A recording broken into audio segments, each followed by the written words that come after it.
Хочу сообщить, что с сегодняшнего дня мы делаем некоторые поправки и изменяем политику в нашей работе на канале Низам.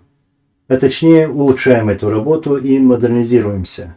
За все время существования канала, проанализировав, мы пришли к выводу, какая работа необходима и важна для нашего народа и нашей истории. В первую очередь, мы наблюдали за реакцией тех, кто виновен в преступлениях и кому невыгодна правда. Все знают, как боится преступник своего разоблачения, и поэтому мы решили изменить работу для максимального эффекта. Самое важное для нас – это донести до людей правду, сохранить ее.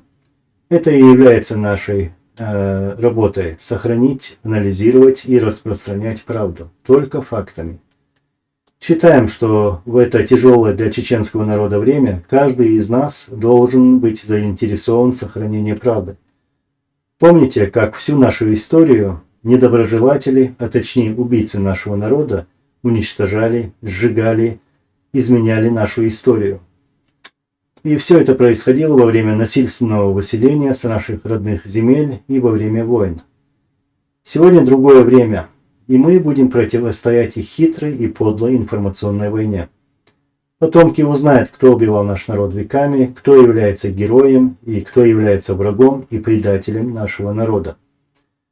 Наблюдая за действиями некоторых посетителей, мы также решили пояснить, что у нас нельзя оскорблять, без разницы кто кого. Не разрешаем распространять спам, не разрешаем также провокационные темы. Мы не призываем их категорически против насилия, не оправдываем его и не пропагандируем. Напротив, мы желаем всем мира и стабильности, без разницы, какой национальности и религии человек.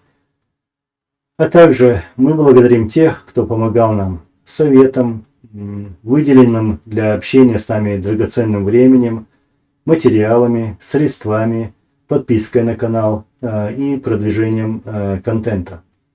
Ваша помощь бесценна и важна в строении защиты истории нашего многострадального народа.